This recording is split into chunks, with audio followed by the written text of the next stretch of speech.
Luego de la exhibición de los hermanos Lumière en París en el año 1895, los equipos de rodaje y proyección empezaron a llegar al continente latinoamericano a partir del año 1896. Para inicios del siglo XX, el cine tuvo una rápida y gran diseminación en los distintos países, especialmente en Brasil, Argentina y México. Los exóticos paisajes y costumbres llamaban la atención de los productores y directores extranjeros. Sin embargo, también surgen otras empresas particulares que contaban con apoyo local. Durante esta época, el cine se constituía temáticamente desde y para una mirada extranjera, pues se buscaba la aprobación hollywoodense. El cine, durante los años 40, se caracterizó por tratarse de comedias románticas que difundían un ideal nacionalista que retrataba la vida campesina. Se le denominó cine de lágrimas.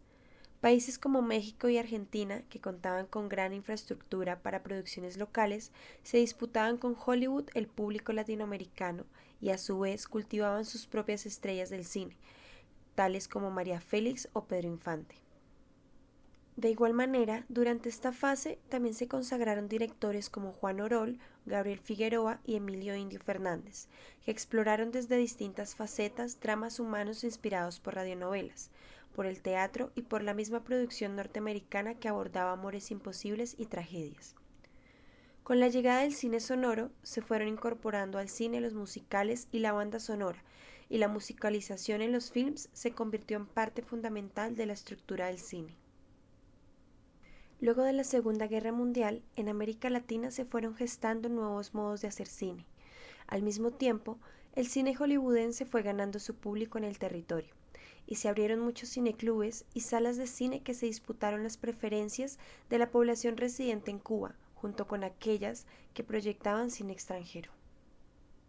Cuestión que se evidencia particularmente en Cuba y su cercanía con Estados Unidos. Con la Revolución cubana, a partir de 1959, se da una politización e institucionalización del cine en la región. La creación de políticas culturales por parte de instituciones estatales como el ICAIC fueron esenciales, no solo para la consolidación del cine en la isla, sino también para Latinoamérica y sus producciones cinematográficas, aportando en gran medida a la apertura y distribución del cine local. El ICAIC y sus siglas, Instituto Cubano del Arte e Industrias Cinematográficos, en Cuba, que permanece hasta hoy siendo escenario de un significativo boom del cine cubano, marcado por producciones que se convertirían en clásicos, como algunos documentales de Santiago Álvarez y los largometrajes de Tomás Gutiérrez Alea. El ICAIC se fundó con la finalidad de ser una institución que se encargara de organizar aquellas actividades relacionadas al cine y sus extensiones, también a niveles de producción, distribución y promoción, y se caracterizó también por la creación de departamentos internos, tales como el de publicidad, exhibición y promoción, y se distinguía de departamentos de la revolución como el de la publicidad o de televisión, ya que distinto a estos, su función no era únicamente publicitaria, noticiaria o documental, sino que poseía cierta autonomía sobre sus procesos creativos y artísticos. Denotaban una constante búsqueda de expresión creativa. Durante 1960 se funda el Departamento de Divulgación Cinematográfica, que tenía como tarea principal la creación de cines móviles que debían llegar a las zonas más remotas de la isla. Este departamento fue pensado como un instrumento que potencializaría la producción cinematográfica en el continente, pues en la creación de sus políticas culturales se tendría en cuenta a América Latina y sus producciones para la conformación de un gran movimiento cinematográfico, que apoyaban y fortalecían a su vez las demás dependencias, y que una a una con sus actividades consolidó al instituto. Uno de sus grandes frutos fue la creación del noticiero ICAIC latinoamericano, programa que fue pensado en formato fílmico semanal de la mano de Santiago Álvarez. El noticiero ICAIC se autodenominó latinoamericano y escenario regional, pues se pensaba con una serie de capítulos distintos que abordaran los sucesos, las memorias y la cotidianidad del país. Se realizaron importantes reportajes y suscitaciones de documentales, historias que se construían con tintes ficcionales y se empleaba el uso de un discurso con una coherencia impoluta. Durante las 3 décadas que se mantuvo en emisión, años 60, 70 y 80, el noticiero ICAIC resaltó por su compromiso en el quehacer periodístico. empleaba un tono emotivo y crítico propio de la crónica, como también la ironía y el sarcasmo para hacer crítica. Quienes se encargaban de producir y dirigir el noticiero, especialmente hacia inicios de los años 70 y finales de los 80, tuvieron algunos conflictos con funcionarios y personalidades holgazanas y corruptas, a las que no dudaron en renombrar con su modo particular de hacer crítica y periodismo.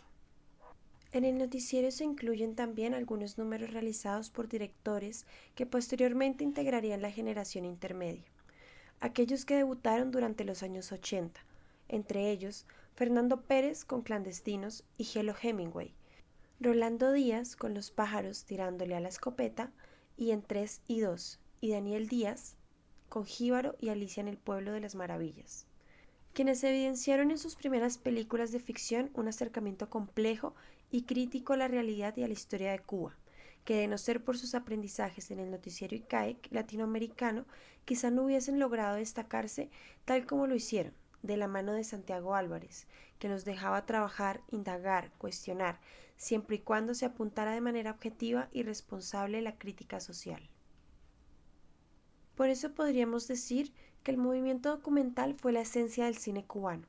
Por supuesto, el noticiero ICAIC latinoamericano fue de cierta forma la escuela de cine para la mayoría de cineastas cubanos, que dejaron en su legado importantes obras antes de realizarse en los films de ficción. A su vez, el noticiero ICAIC, a lo largo de sus 3 décadas de existencia, se adentró en los movimientos sociales y procesos políticos latinoamericanos. De esta forma se compusieron las imágenes del noticiero. Estas temáticas transitaron por distintas etapas que fueron a su vez expresión de los objetivos y principios de la política exterior del ICAIC hacia Latinoamérica. Durante los primeros años de la década de los 60, Latinoamérica se convierte en un referente, tanto como el público meta. Se buscaba direccionar sus mensajes. Se dice entonces que esta época es la más latinoamericana, pues coincide también un fortalecimiento de relaciones entre el instituto y exponentes destacados en el campo cultural de distintos países latinoamericanos, especialmente cineastas que estaban inscritos en el movimiento del nuevo cine latinoamericano. Es por esta razón que el noticiario se considera invaluable en materia de consulta para visualizar y comprender los avances de la política exterior hacia la región. Comprender este tema es esencial para entender también la historia del cine cubano y la participación en el ejercicio de política exterior, pues el ICAIC contó con una autonomía excepcional en relación a los demás órganos reguladores de la producción comunicativa durante la Revolución cubana, pues el presidente del noticiero, Alfredo Guevara, poseía una autoridad total para decidir sobre él y sus producciones. En los créditos de las primeras ediciones aparece como director del noticiero, quien en calidad del presidente del ICAIC impulsó esta actividad, pero ya desde principios de 1963, concretamente en la edición número 104 del noticiero, se consigna a Santiago Álvarez como director. La figura de este cineasta está muy ligada a la historia de los noticiarios. Es un realizador que haría de esta actividad una de las experiencias más trascendentales de la historia del séptimo arte.